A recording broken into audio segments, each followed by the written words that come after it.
नमस्कार दोस्तों। आज पूरी दुनिया की नजरें मिडिल ईस्ट पर टिकी हुई है, जहां ईरान, इजराइल और अमेरिका के बीच में एक भीषण युद्ध छिड़ा हुआ है।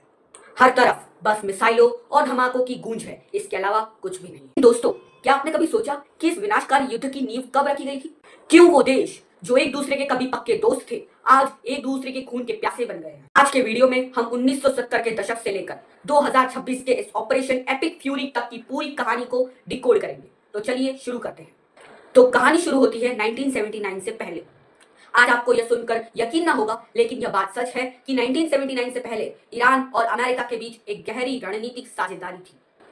ईरान के Shah Mohammad Reza Pahlavi America के खास सहयोगियों में से एक थे।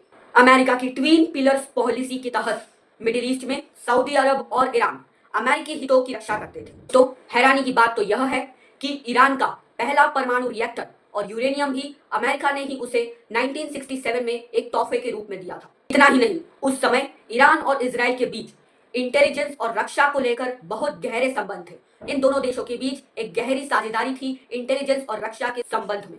यह वो दौर था जब वॉशिंगटन डीसी और तेहरान के बीच में दुश्मनी का नामो निशान भी नहीं था।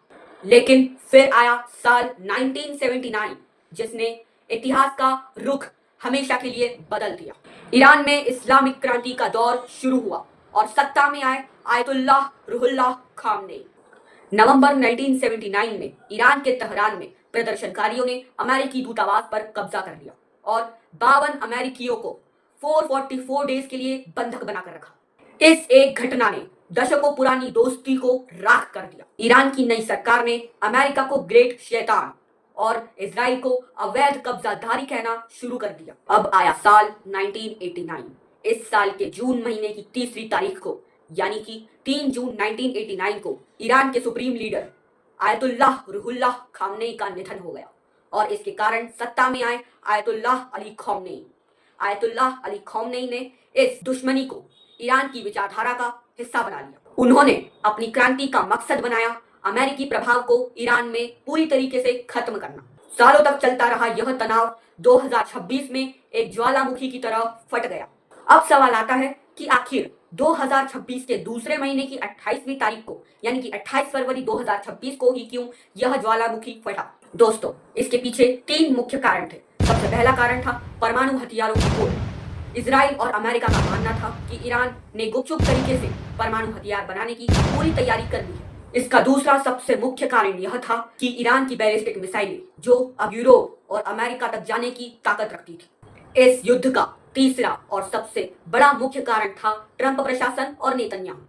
ट्रंप प्रशासन और नेतन्याहू का मानना था कि ईरान के अंदरूनी हालात, जैसे कि आर्थिक संकट और जनवरी 2026 में हुए हिंसक विरोध प्रदर्शन, ईरान की सत्ता को बदलने का सबसे अच्छा मौका उन्हें दे रहे थे। इसी प्री एम्प्टिव स्ट्राइक के तहत अमेरिका ने ऑपरेशन एपिक फ्यूरी और इजराइल ने अपना ऑपरेशन रोरिंग लायन लॉन्च किया। इस युद्ध के शुरुआती 12 घंटों में ही ईरान के 900 ठिकानों पर हमला कर दिया गया, जिसमें ईरान के सुप्रीम लीडर, ईरान के तीसरे supreme leader Ayatollah Ali Khamenei की मौत की खबर ने पूरे ईरान को हिलाकर रख दिया। अपने सुप्रीम लीडर को खोकर ईरान ने घुटने नहीं टेके। ईरान ने जवाबी हमले किए और इन जवाबी हमलों में ईरान ने यूनाइटेड अरब एमिरेट्स, कतर और बहरीन में स्थित अमेरिकी सैन्य बेसिस पर मिसाइलें दागना शुरू कर दी। युद्ध इन 3 देशों के बीच चल रहा था, लेकिन इसका परिणाम, इसका नतीजा पूरी दुनिया को भुगतना पड़ा। इस युद्ध के चलते ईरान ने स्ट्रेट ऑफ हॉर्मुज को बंद कर दिया, वही स्ट्रेट ऑफ हॉर्मुज जहां से दुनिया का 20% कच्चा तेल गुजरता है। अब इसका नतीजा क्या हो सकता था? इसका नतीजा सिर्फ यही हो सकता था कि दुनिया भर में तेल की कीमतें बढ़ जाए, और वही हुआ। आज के समय में तेल की कीमतें $200 प्रति बैरल पहुंच चुकी है। जो दुश्मनी 1979 में शुरू हुई, उससे आज 2026 में दुनिया की पूरी अर्थव्यवस्था को घुटने पर ला दिया है। तो दोस्तों, 1979 की वो पुरानी दुश्मनी आज 2026 में पूरी दुनिया के लिए एक संकट बनकर खड़ी है। जो दोस्त थे वो आज कट्टर दुश्मन है और इस दुश्मनी का असर दुनिया के प्रत्येक देश पर पड़ रहा है। आपको क्या लगता है? क्या इस युद्ध को रोकने का कोई तरीका है? अपनी राय कमेंट सेक्शन में जरूर लिखिए, और अगर वीडियो अच्छा लगा हो तो लाइक, शेयर और सब्सक्राइब जरूर कीजिए। धन्यवाद। मिलते हैं अगले वीडियो में। नमस्कार।